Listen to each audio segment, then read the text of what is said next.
जन्माष्टमी क्यों मनाते हैं, एक सुंदर सी लीला की कहानी। यहाँ भगवान श्री कृष्ण के जन्माष्टमी पर एक सुंदर सी कहानी जो कृष्ण जन्माष्टमी के बारे में है। बहुत समय पहले मथुरा नाम के एक राज्य में एक क्रूर राजा कंस का शासन था और कंस अपनी प्रजा पर बहुत अत्याचार करता था। उसकी बहन का नाम देवकी था और उनका विवाह जो था वासुदेव जी से हुआ था। एक दिन जब कंस अपनी बहन को विदा कर रहा था तभी आकाशवाणी हुई, हे कंस, जिस देवकी को तू इतने प्यार से विदा कर रहा है उसी का 8वां संतान तुम्हारे मृत्यु का कारण बनेगा। यह सुनकर कंस दंग रह गया और बहुत ही डर गया। उसने तुरंत देवकी और वासुदेव को जेल में डाल दिया और कंस एक एक करके देवकी के बच्चों को मार डाला। लेकिन जब 7वें बच्चों का जन्म हुआ तो भगवान की कृपा से वह बच गया, क्योंकि रोहिणी के गर्भ में चला गया और उनका नाम बलराम रखा गया।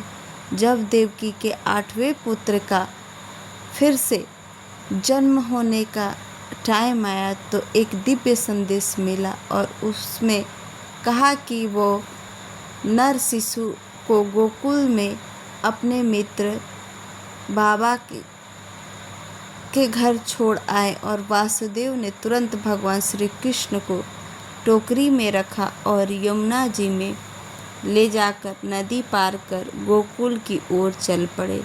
यमुना का जल स्तर बहुत बढ़ गया था, लेकिन जैसे ही कृष्ण के पैर पानी को छूते यमुना का पानी स्तर घट जाता। रास्ते में शेषनाग जी ने अपने फन से बारिश से कृष्ण की रक्षा की। जब वासुदेव नंद बाबा के घर पहुँचे तो उन्होंने देखा कि वहाँ एक कन्या का जन्म हुआ था और उन्होंने उस समय वासुदेव जी सोचा कि कन्या उसका कहीं रक्षा कर सके, इसीलिए वो वहाँ से कंस के पास लेकर चले आए।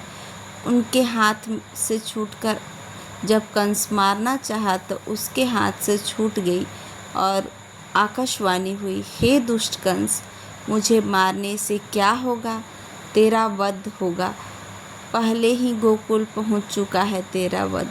यह सुनकर कंस क्रोधित हुआ, लेकिन वो कुछ नहीं कर पाया और वो गुस्से से तिलमिलाकर इधर गोकुल में नंद बाबा और माता यशोदा ने कृष्ण को बड़े प्यार से लाड़ प्यार से पालन पोषण किया।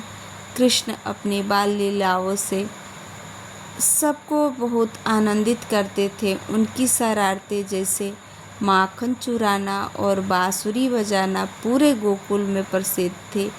वो अपनी लीलाओं से सबको आनंद और रोमांचित कर देते थे। उसी समय उसी दिन भक्त श्री कृष्ण का उपवास रखते हैं जिस दिन उनका जन्म हुआ था। मंदिरों को सजाते हैं और 12 बजे तक भजन कीर्तन इत्यादि करते हैं और धूमधाम से उनका जन्मदिन मनाया जाता है।